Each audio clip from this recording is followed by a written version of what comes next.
Olá, graça e paz a todos, sejam bem-vindos. Eu sou o Pastor Dinho, pastor da Primeira Igreja Evangélica Irmãos Menonitas do Campo Limpo em São Paulo, e vamos dar sequência hoje ao nosso estudo no Evangelho de Marcos. Hoje, Evangelho de Marcos, capítulo número 8, do versículo 27 até o versículo 38. Este texto também se encontra no Evangelho de Mateus, capítulo número 16, e também no Evangelho de Lucas, capítulo número 9. Então são três textos, Mateus, Marcos e Lucas, narram essa passagem que nós vamos ler hoje. Uma passagem muito importante, uma passagem muito interessante. Antes de lermos a palavra do Senhor, eu gostaria de orar, pedindo a Deus que falasse conosco, que Deus, por sua palavra, viesse até nós, que a tua voz penetrasse no mais profundo do nosso coração e transformasse os nossos passos, nossa vida, nossa conduta, que nós possamos andar de acordo com o que a palavra de Deus nos orienta. Vamos orar e depois nós vamos à palavra do Senhor. Senhor, Deus precioso, em nome de Jesus, queremos pedir que o Senhor fale conosco, que tua palavra venha de encontro ao nosso coração. Queremos pedir que o Senhor nos dê paz e tranquilidade para ouvirmos a tua palavra, mas ao mesmo tempo queremos pedir que o Senhor nos incomode para que a tua palavra provoque transformação em cada um de nós. Nós vamos ler um texto muito, muito importante. É a tua palavra, Senhor. É a sua revelação. Então, Deus, em nome de Cristo Jesus, que nós possamos ouvir a tua voz, que nós possamos compreender a tua vontade e que nós possamos viver para a glória do teu nome, em nome de Cristo Jesus. Amém. Amém? Evangelho de Marcos, capítulo número 8, a partir do versículo 17. Vamos ler? Diz assim a palavra do Senhor. Marcos 8, a partir do versículo 27.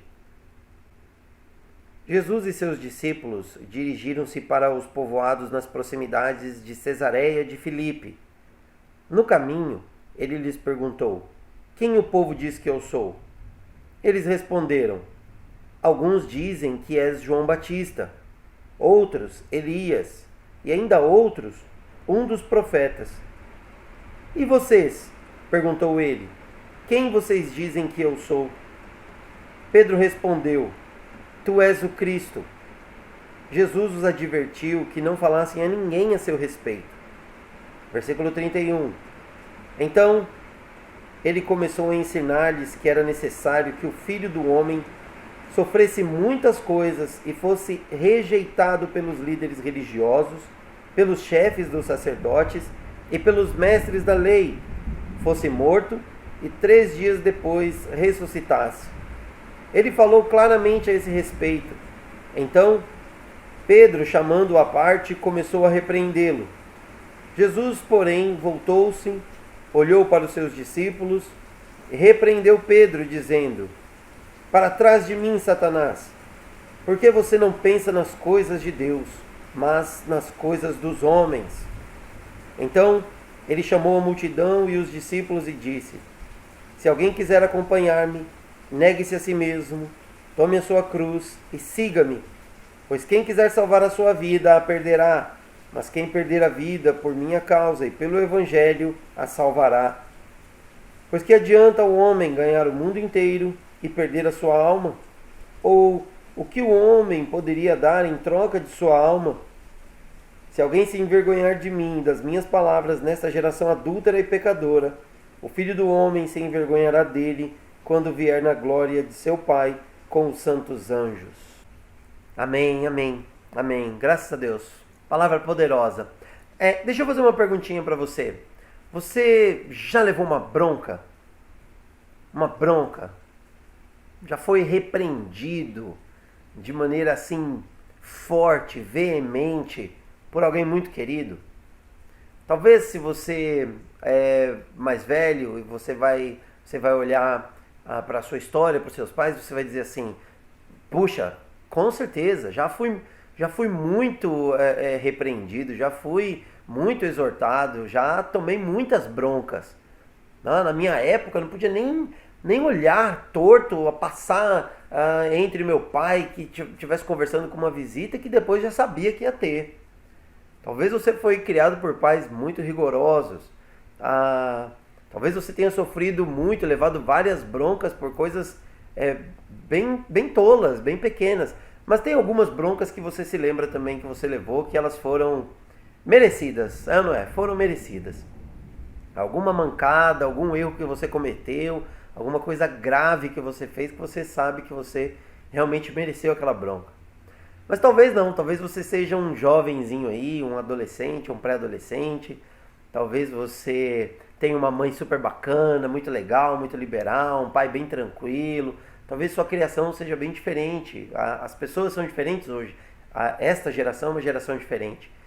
E talvez você olhe assim e fale, ih, levar bronca, já levei muitas, já levei tanta bronca. Minha mãe briga por qualquer coisa. Minha mãe briga o tempo todo, grita, reclama. Mas ainda assim você sabe que tem algumas broncas que você leva dessa sua mãe bondosa, que briga o tempo todo. Talvez você tenha levado alguma bronca bem séria, alguma situação bem grave que você sabe, reconhece também que você pisou na bola, que você mereceu essa bronca. Bom, no nosso texto de hoje, nós vemos Jesus dando uma baita bronca em um de seus discípulos, em um de seus apóstolos, Pedro. Pedro é repreendido publicamente por Jesus e isso constrange Pedro até certo ponto, mas Jesus se aproveita desse momento, dessa situação onde ele dá uma bronca em Pedro para continuar ensinando o povo, ensinando a multidão, ensinando os discípulos. E é importante que você e eu aprendamos em todas as circunstâncias, na vida que temos, na caminhada que temos. Precisamos aprender com os nossos pais, precisamos aprender com a faculdade, precisamos aprender com os amigos, precisamos aprender com Jesus. Com Jesus. E Jesus dá uma bronca muito severa em Pedro. E essa bronca é o título da nossa mensagem de hoje, título da nossa pregação de hoje, que é "Pra trás de mim, Satanás", ou "Pra longe de mim, Satanás". Nesse texto, nessa pregação de hoje, nós vamos fazer 4 observações acerca de Jesus, do que Jesus está ensinando, do que Jesus está mostrando, do que Jesus está fazendo ali com os seus discípulos e com a multidão. Nós não podemos nos esquecer de que neste trecho, o Evangelho de Marcos, capítulo número 8, a partir dessa passagem aqui do versículo 27 em diante, nós temos uma transformação, uma mudança no ministério de Jesus. Porque Jesus está muito próximo do seu fim, é o último ano do ministério de Jesus, e Jesus em pouco tempo vai estar indo para Jerusalém, ele estará indo a Jerusalém, e lá ele vai entregar a vida dele. E aqui é essa mudança, porque Jesus diz para os discípulos, Jesus assume para os seus discípulos o que ele fará. Ele diz que vai morrer, ele diz que vai se entregar, ele será preso, será morto, será sepultado e ele ressuscitará. E isso provoca Pedro, e isso provoca a gente. Mas nós temos 4 observações para hoje, ok? Então vamos lá comigo. A primeira observação para nós, ela encontra-se no versículo 27. O versículo 27 diz assim, que Jesus e seus discípulos dirigiram-se para povoados nas proximidades de Cesareia de Filipe. Nesse caminho é que Jesus faz uma pergunta para eles. Quem o povo diz que eu sou? Quem o povo diz que eu sou? A nossa primeira observação aqui é que Jesus faz perguntas no caminho. Jesus faz perguntas no caminho. Nós estamos em uma caminhada com Jesus. Jesus está com os seus discípulos em Cesareia de Filipe. Este Filipe aqui, ele é irmão de Herodes Antipas. Herodes Antipas foi quem se casou com a mulher de Filipe, que é Herodias. Herodias é a que se divorciou desse Filipe aqui. Então Jesus está nesta região com os seus discípulos, indo aos povoados ali da região, das cidades circunvizinhas. E aí Jesus, na caminhada, olha para os seus discípulos e faz uma pergunta. Quem o povo diz que eu sou? E aí os discípulos vão responder para Jesus que o povo tem ideias, imagens diferentes de quem Jesus realmente é. João Batista, um dos profetas. Eles não sabem dizer exatamente quem é Jesus. E aí Jesus olha para os discípulos.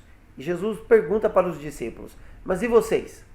Quem vocês dizem que eu sou? E é aqui que Pedro aparece. É aqui que Pedro se coloca diante dos discípulos. Não, espera, deixa que eu respondo. Ele pega e diz assim: Tu és o Cristo. O Evangelho de Mateus vai dizer que ele diz: Tu és o Cristo, o Filho do Deus vivo. Cristo é Messias. É o enviado de Deus, é o ungido do Senhor. É aquele que veio para pagar o preço pelo pecado da humanidade. Mas Pedro, junto com os discípulos e os judeus, estavam esperando um líder político, um libertador político, alguém que fosse a direcionar e ajudar o povo a se libertar do governo do Império Romano. Mas Jesus não veio para isso. Só que é interessante que Jesus se apresenta na caminhada. Jesus começa uma conversa com seus discípulos e faz uma pergunta: quem vocês dizem que eu sou? E essa pergunta faz toda a diferença no que Jesus vai fazer daqui adiante. E essa pergunta precisa fazer toda a diferença no que Deus, no que Jesus vai fazer na sua vida, na minha vida daqui para frente, daqui em diante. Porque se nós não entendermos, não compreendemos quem é Jesus de verdade, olha, a gente vai atrás de Jesus porque a gente quer um milagre, a gente vai atrás de Jesus porque a gente quer uma promoção, a gente vai atrás de Jesus porque a gente quer casar, a gente vai atrás de Jesus por causa de um montão de outras coisas. Por quê? Porque a nossa visão, a nossa ideia de quem Cristo é, de quem Jesus é, está distorcida, está equivocada. Jesus é o Messias, Jesus é o Senhor, Ele é Cristo.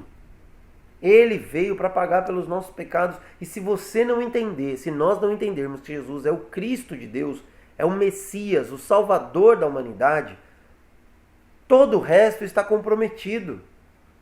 Toda a nossa percepção, a nossa ideia de quem é Jesus, de quem é Deus, de como nós devemos viver, de como nós precisamos ser, porque amamos a Jesus como Senhor e Salvador, está comprometida, está sob risco. Nós precisamos tomar muito cuidado. Quem é Jesus para você?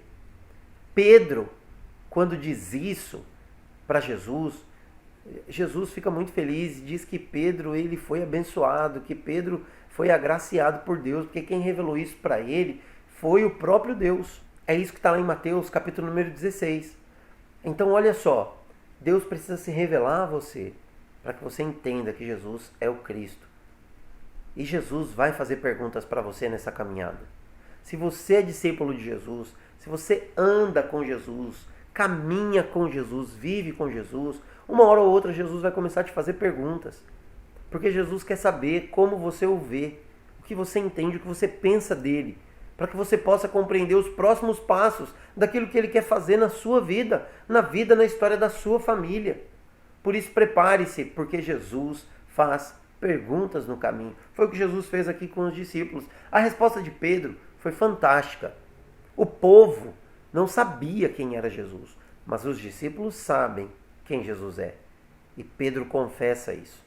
Pedro diz: Tu és o Cristo, Tu és o Messias. E Jesus repreende os discípulos para que eles não falem acerca disso, porque Jesus quer meio que se manter em segredo ainda. Jesus sabe que os discípulos receberam uma revelação divina, mas eles precisam esperar, porque Jesus tem muitas coisas que ele ainda precisa fazer antes de chegar até Jerusalém e dizer: Eu sou o Messias, eu sou o Messias, eu sou o Salvador do mundo. Então olha só que coisa mais linda. O texto continua e os discípulos ficam maravilhados ali com o que está acontecendo, ficam felizes, mas nós temos uma segunda observação e aqui é onde a situação começa a complicar um pouquinho, porque eles já sabem que Jesus é o Cristo. E aí Jesus faz a segunda observação no versículo 31. Versículo 31 diz assim: Então ele começou a ensinar-lhes que era necessário que o Filho do Homem sofresse muitas coisas e fosse rejeitado pelos líderes religiosos, pelos chefes dos sacerdotes e pelos mestres da lei, fosse morto e 3 dias depois ressuscitasse. Segunda observação para nós aqui: Jesus faz afirmações no caminho. Jesus faz afirmações no caminho. 4 afirmações rápidas que Jesus faz aqui. Jesus diz que era necessário sofrer. Jesus diz que era necessário ele ser rejeitado. Jesus diz que era necessário que ele morresse. E Jesus diz que era necessário que ele ressuscitasse, que ele voltasse da morte, que ele voltasse à vida, derrotasse a morte.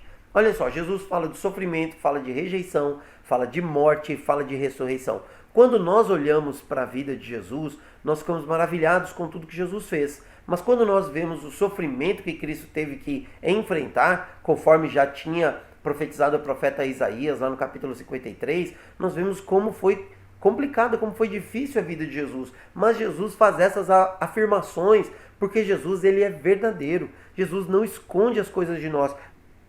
A tendência é pensarmos que nossa vida vai ser melhor por causa de Jesus.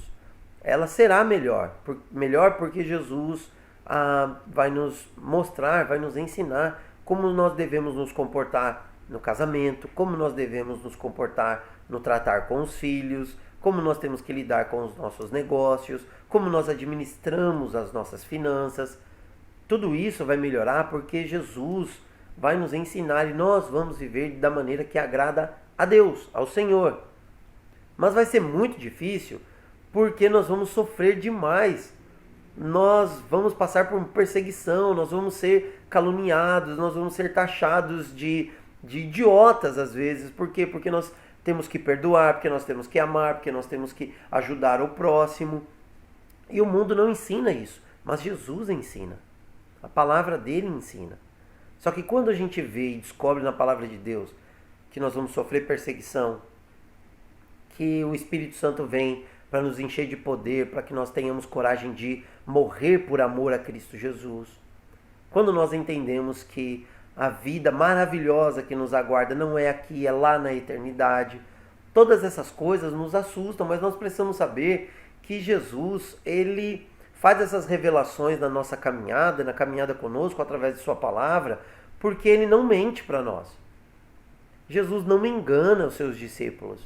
É por isso que quando Jesus revela para os discípulos tudo o que vai acontecer com ele, os discípulos ficam surpresos, ficam chocados, porque eles queriam um outro Deus, um outro libertador, um outro Messias. Mas Jesus não faz isso. E aí Pedro vem, chama Jesus de canto e exorta Jesus. O texto continua dizendo, né? Fala que Jesus falou claramente a esse respeito. Essa parte às vezes a gente pula. Jesus falou abertamente, claramente a esse respeito. E aí Pedro vem, tira Jesus, né, do meio da turma, chama Jesus em particular, chama à parte e começa a repreender Jesus. Veja bem, Jesus não esconde nada da gente, ele fala tudo abertamente. Só que a gente teima e a gente não quer aprender, a gente não quer enfrentar as dificuldades que é viver com Jesus e o que ele mostra, as afirmações que ele faz para nós na palavra dele. A gente quer negar, tem versículo que a gente quer arrancar da Bíblia, tem versículo que a gente não quer ler, tem livros que a gente não quer nem chegar perto. Quantos de vocês já leram um livro de Jó? Pois é, tá lá, um servo que sofreu. A história toda de Jó é uma história de muito sofrimento. Tem muita alegria também, mas passou por muito sofrimento antes de ser, digamos assim, abençoado por Deus. Então Jesus não esconde nada de nós e nós precisamos entender que quando Jesus faz as afirmações dele no caminho é porque ele está progredindo na nossa caminhada. Talvez você esteja sofrendo. Eu quero dizer para você, tenha paciência. Talvez você esteja sendo rejeitada. Calma, espera, Deus há de cuidar de você. Talvez você esteja com medo de morrer. Olha, se você já tem Jesus, não precisa ter medo de morrer, porque aquele que crê em Cristo, ainda que morra, viverá. Está lá no Evangelho de João, capítulo 11, versículo 25. Mas vamos lá. Terceira observação para a gente aqui. Jesus faz repreensões no caminho. Jesus faz repreensões no caminho. Se você é discípulo de Jesus, você precisa se preparar para levar bronca. Se você ama Deus, você precisa se preparar para Deus chegar em você em determinados momentos e dar aquele puxãozinho na sua orelha. Se você é uma pessoa que quer caminhar neste mundo e ser igual a Jesus, pode se preparar. Você vai ter que ser repreendido muitas vezes por Jesus. Sabe por quê? Porque muitas vezes não é o que nós queremos, ser parecidos com Jesus de verdade. Então Jesus chama a atenção de Pedro publicamente. Jesus é chamado por Pedro à parte, mas Jesus pega a fala de Pedro, traz Pedro de volta, traz a multidão e ele repreende Pedro e diz: "Para trás de mim, Satanás." porque você não pensa nas coisas de Deus, mas nas dos homens, nas coisas dos homens, nas coisas deste mundo.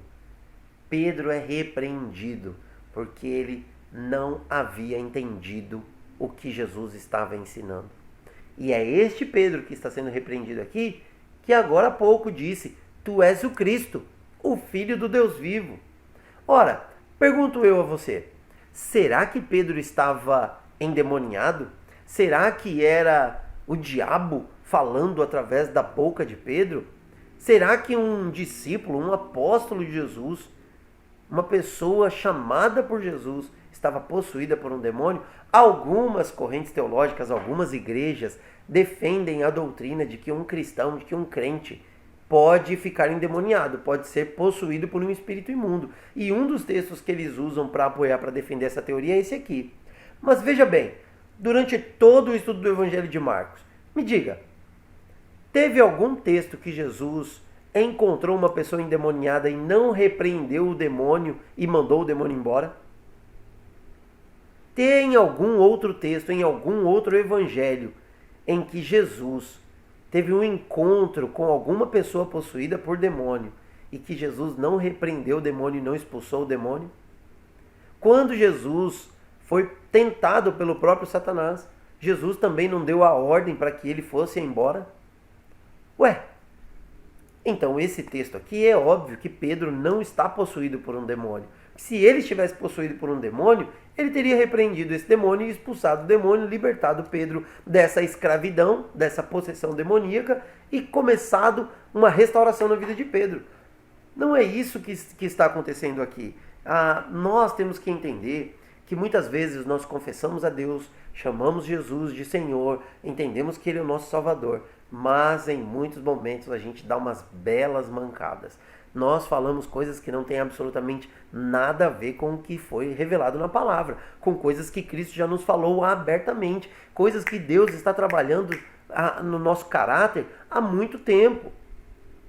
E quando a gente faz isso, Jesus, Rei dos Reis, Senhor dos Senhores, através de sua palavra, através do seu Santo Espírito, através de um irmão, através de um familiar, ele vem e nos repreende para a glória dele. Mas ele não quer que você fique nessa postura de coitado, se fazendo de vítima e que ninguém pode falar nada, que ninguém pode repreender. Todos nós somos sujeitos a pecar e a errar. E todos nós temos que estar com o coração aberto quando um irmão vier e nos exortar, nos repreender em nome de Cristo Jesus, e essa exortação precisa ser feita em amor, é porque ali há uma oportunidade de restauração, de arrependimento, de transformação.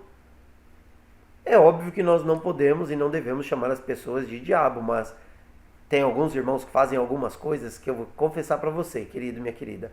Tem hora que parece que é o diabo mesmo, mas não é.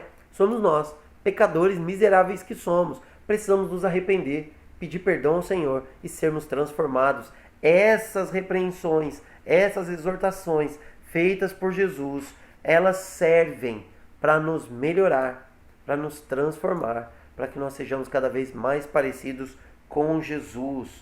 Então olha só, Jesus fala isso para Pedro. E quando a gente olha para a história de Pedro, a gente percebe que Pedro foi a pessoa que foi aqui repreendida por Jesus. É a pessoa que, na noite que Jesus foi traído, é a pessoa que nega Jesus 3 vezes. E avisado por Jesus, Jesus falou para ele: Pedro, esta noite, antes que o galo cante, você vai me negar 3 vezes. E Pedro diz: jamais, Senhor, jamais. Mas Pedro nega Jesus. A história de Pedro é linda, porque apesar de Pedro ter sido repreendido por Jesus aqui com essa palavra dura, para trás de mim, Satanás, Pedro é o homem que também, na noite que Jesus foi traído, Jesus disse para ele assim: Pedro, essa noite ainda, antes que o galo cante, você me negará 3 vezes, Pedro. E Pedro diz: não, de jeito nenhum, eu jamais vou te negar. E depois que Jesus é preso, Jesus está sendo carregado, transportado pelos soldados romanos, acompanhado de autoridades judaicas também, e ele nega Jesus 3 vezes. E quando ele faz isso, o galo canta, E aí Jesus está passando, sendo carregado, e Jesus olha nos olhos de Pedro. E Pedro reconhece ali, eu neguei Jesus. Só que a história de Pedro continua e é uma história linda. Depois que Jesus ressuscita, Jesus vai atrás de Pedro para restaurar Pedro. Porque não importa que Jesus teve que repreender Pedro, não importa que Pedro tenha negado Jesus, importa é a pergunta de Jesus para Pedro. Jesus olha para Pedro e diz: Pedro, você me ama? Pedro, você me ama? Pedro, você me ama? 3 vezes Pedro negou Jesus, 3 vezes Jesus perguntou: Pedro, você me ama? Porque o que mais importa é saber se você ama Jesus. Então Jesus se aproxima para você, apesar das exortações, das repreensões, da sua história difícil, das vezes que você negou Jesus. E Jesus olha para você hoje, olha para mim hoje, e ele pergunta: você me ama? Dinho, você me ama? Débora, você me ama? Ana, você me ama? Esther, você me ama? Luciano, você me ama? Jesus olha para você e diz o seu nome e ele pergunta: você me ama? Porque se você disser que sim, se você disser que ama Jesus, quer dizer que todas as repreensões, toda a história, todas as exortações em amor, elas valeram a pena. Porque vão fazer e estão fazendo de você uma pessoa, um discípulo melhor nesta caminhada com Jesus. Não é lindo isso? A história de Jesus, a história de Deus conosco, ela é maravilhosa. Porque Jesus faz muitas coisas nesta caminhada. Não é lindo tudo isso? Mas temos uma quarta observação que Jesus faz aqui, Evangelho de Marcos, versículo número 34 e 35. Dizem assim os versículos: então ele chamou a multidão e os discípulos e disse: se alguém quiser acompanhar-me, negue-se a si mesmo, tome sua cruz e siga-me. Pois quem quiser salvar a sua vida, a perderá. Mas quem perder a sua vida por minha causa e pelo Evangelho, viverá. Quarta observação que nós temos aqui no texto é que Jesus faz discípulos iguais a ele. Jesus faz discípulos iguais a ele. Jesus chama os discípulos, chama a multidão, e aí ele vai dar a sua última palavra depois dessa ideia do que é que ele vai viver, do que ele vai enfrentar e do que seus discípulos devem esperar para eles também. Olha só, Jesus diz: se alguém quer me acompanhar, precisa negar a si mesmo, tomar a sua cruz e me seguir. Mas aí a gente olha essas observações de Jesus sobre a tomar a cruz, negar a si mesmo, de perder a vida, e a gente faz algumas perguntas, né? Algumas perguntas ficam para nós aqui, né? Perguntas como: mas o que é minha cruz? Ou quem é minha cruz? Às vezes a gente é levado a pensar que a nossa cruz é uma pessoa, algumas pessoas têm absolutamente nada a ver com isso, né? Mas o que é minha cruz? Ou o que é negar a mim mesmo? Como é que eu vou me negar? Como que eu vou tomar essa minha cruz e seguir a Jesus? Como é que eu faço para ganhar a vida perdendo a vida? Como é que eu faço para salvar a minha vida perdendo-a? Como é que funciona tudo isso? Bom, Jesus já falou para Pedro como é que é. Quando Jesus olha para Pedro e repreende Pedro, dizendo: para trás de mim, Satanás, porque você não pensa nas coisas de Deus, mas nas dos homens, ou nas coisas dos homens, nas coisas deste mundo. Jesus já está dizendo para a gente o que é tomar a nossa cruz e o que é negar a nós mesmos.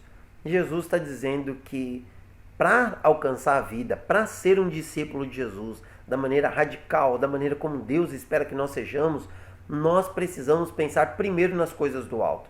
E isso envolve a morte do nosso eu, do nosso ego. O que Jesus está dizendo é que a gente precisa pegar toda a nossa vontade, todos os nossos desejos, todo aquele egoísmo que domina a maioria da sociedade, mas nós precisamos pegar o nosso e levar na cruz. Crucificar, matar, dizer não para elas, para poder dizer sim para Jesus. Esse é o grande problema da humanidade hoje. Esse é o grande problema de muitas pessoas que uma hora olham para Jesus e dizem assim: tu és o Cristo, o Filho do Deus vivo. Tu és o nosso Rei, o nosso Senhor, o nosso Salvador. Mas aí quando Jesus diz: tudo bem, então vá lá e perdoe seu irmão. Ó, tudo bem, então vai lá e abençoa o seu inimigo. Não, tudo bem, já que você me ama, então vá lá e seja um contribuinte para os projetos de missões da sua igreja. Não, tudo bem, já que você ama ao Senhor, então pare de mentir. Tudo bem, então você ama, você me ama, então faz um favor, deixe de ser um adúltero. Você me ama, eu sou seu Senhor e seu Salvador, então pare de consumir pornografia. Deixe de ser uma pessoa imoral. Bom, a gente podia ir na lista aqui porque ela é enorme, sabe por quê? Estou falando de coisas que já foram claramente reveladas, trabalhadas, faladas, ensinadas por Jesus, que estão aqui na palavra do Senhor, na Bíblia, a palavra de Deus. Quantas pregações você já ouviu, quantas mensagens Deus já falou com você abertamente, claramente, mas você mesmo dizendo que ama Jesus, insiste em dizer não, Senhor, de maneira alguma, Senhor. Isso eu não vou mudar, isso não. Eu quero que você imagine a seguinte situação, para você entender de maneira objetiva e direta aqui. Imagina a seguinte situação. Imagina Jesus acessando o histórico do seu computador. Imagina Jesus olhando os seus posts. Imagina Jesus olhando o seu namoro. Imagina Jesus ouvindo você na sua faculdade. Imagina Jesus sabendo e vendo você na praia, com seus amigos, como você trata o seu filho, como você trata o seu cônjuge. Pensa em tudo isso. Como você se apresentaria para Jesus, Jesus sabendo disso e olhando para você? O que será que Jesus diria para você? Talvez você fosse começar a falar e Jesus tivesse que olhar para você e dizer assim: para trás de mim, Satanás. Duro isso, não é? Duro isso. Mas sabe o que é verdade? A verdade é que às vezes nós merecemos uma chamada, uma bronca como essas. Porque nós estamos acostumados a olhar para Jesus, para esse Deus maravilhoso, esse Deus soberano, esse Deus de amor, de misericórdia, de graça. Só que a gente pensa que por ele ser esse Deus tão maravilhoso que ele é, que nós não temos obrigações ou compromissos como filhos dele, como discípulos de Jesus.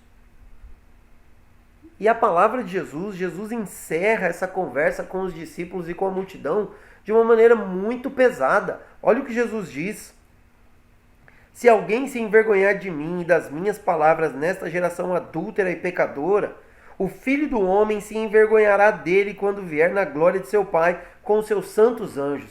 E calma aí, porque talvez você vai pegar e falar assim: mas eu não tenho vergonha de Jesus e não tenho vergonha do Evangelho, da palavra dele. Sabe como que a gente mostra se a gente tem vergonha de Jesus e do Evangelho? A gente mostra que nós temos vergonha quando nós envergonhamos o Evangelho. Quando nós fazemos o nome de Jesus ser difamado. Quando nós fazemos com que as pessoas olhem para nós e digam assim: é assim que é ser crente? É assim que diz que ama Jesus? Se for para ser crente que nem esse daí ou que nem essa daí, eu prefiro viver como eu tô, porque você está envergonhando o Evangelho, envergonhando Cristo Jesus. E a palavra de Jesus aqui, ela é dura. Porque Jesus nos chama para uma caminhada de transformação. Não é uma caminhada de hipocrisia. Se você não se curvar diante de Cristo Jesus e não confessar os seus pecados, se você não pedir perdão pelos seus pecados, não tem salvação, não tem transformação. Vou dizer uma coisa para você. O céu é para pecadores arrependidos. Não é para pessoas orgulhosas e hipócritas. Vou dizer mais uma coisa para você. Para ter galardão no céu, precisa ter cruz na terra. Se você não se arrepender dos seus pecados e não colocar o seu ego, o seu eu na cruz, pedir perdão ao Senhor, você não verá o Senhor. Portanto, dobre os teus joelhos, curve sua cabeça e fale: Senhor, em nome de Jesus, tem misericórdia de mim. Se você precisar, faça igual o Bartimeu, que foi curado. A gente chama ele até hoje de cego Bartimeu. Faça como Bartimeu. Grite cada vez mais alto: Jesus, filho de Davi, Tem misericórdia, tem compaixão de mim. Me ajuda, Senhor, porque o mal que eu não quero fazer, esse eu faço. Me ajuda, Senhor. Peça oração, peça ajuda, ore por isso e Deus vai transformar você. Como Ele transformou Pedro. Pedro foi o primeiro líder da igreja, cheio do poder do Espírito Santo, depois de tanta coisa errada que ele fez. Mesmo assim, ele insistiu na caminhada, foi transformado e Deus usou a vida dele. Ele não deixou de dar mancada, cometeu outros erros também, mas ele foi uma das pessoas que pagou o preço por amar Jesus, foi fiel até a morte. A história diz que Pedro não teve, que ele não se achava digno nem de ser morto como Jesus foi. Olha que coisa linda. Então você e eu precisamos buscar a Deus e buscar nesse Deus de amor, de misericórdia, transformação. Eu espero de verdade que a palavra do Senhor entre pelos seus ouvidos. Quem tem ouvidos, ouça o que o Espírito diz à igreja. Eu espero que essa palavra entre pelos seus ouvidos, vá ao mais profundo do seu coração e transforme os seus passos, transforme a sua vida, em nome de Jesus. Amém? Vamos orar mais uma vez? Senhor, em nome de Jesus, que a Tua palavra, que é dura, hoje uma palavra dura, mas que essa palavra venha, Senhor, e nos ajude, que nós não queremos, Senhor, ser pessoas que vivem dizendo que amam o Senhor, mas fazendo vergonha ao Teu nome. Tem misericórdia de nós, Senhor, porque nós somos pecadores. Ajude-nos, Deus, a sermos transformados pela ação do Seu Santo Espírito. Guarda nossos passos, Deus, e faz Teu nome grande. Ao invés de fazermos vergonha, queremos que o Senhor use nossas vidas para fazer Teu nome grande aqui na terra e fazer Jesus Cristo conhecido, Rei dos Reis, Senhor dos Senhores, agora e para todo sempre, Deus. Senhor, ouve cada oração, Deus. Existem pessoas agora, Senhor, que foram tocadas por Ti através dessa palavra. Deus, em nome de Jesus, cura a enfermidade da alma, Senhor. Que adianta, Senhor, um homem ganhar o mundo inteiro e perder a sua alma? Senhor, que hoje seja um dia de transformação. Que hoje, que este momento, Deus, seja um momento de conversão, Deus. A pessoa estava indo, a família, o casamento estava indo por uma direção, mas agora isso tudo vai mudar. Transforma o coração dessa filha, Deus, que precisa de ajuda para honrar os pais. Transforma o coração, Senhor, desse marido que precisa cuidar melhor da sua família. Cuida, Senhor, dessa esposa que precisa de esperança para continuar cuidando do seu coração e do seu lar. Deus, em nome de Cristo Jesus, cuida dessa esposa, dessa família que chora porque precisa de consolo. Mas Deus, em nome de Jesus, perdoe os nossos pecados, para que sejamos sim, moldados para viver de acordo com a Tua palavra e ser como Cristo espera que sejamos. Em nome de Jesus, nosso Senhor e Salvador, que nós oramos. Amém. Amém? Erga suas mãos e diga assim: que a graça do Senhor Jesus, o amor de Deus, o nosso Pai, e a comunhão do Espírito Santo sejam conosco. Amém. Amém? Deus abençoe você, em nome de Jesus. Se é a primeira vez que você está me ouvindo, fica calmo, eu não sou sempre bravo assim, tá bom? Pode procurar as outras mensagens aqui do Evangelho de Marcos e você vai certamente ser abençoado por Deus. Se Deus falou com você e você precisa de ajuda, nos procure, entre em contato conosco, nós vamos respondê-la e vamos juntos nessa caminhada com Jesus. Amém? Deus abençoe você e sua família em nome de Cristo Jesus.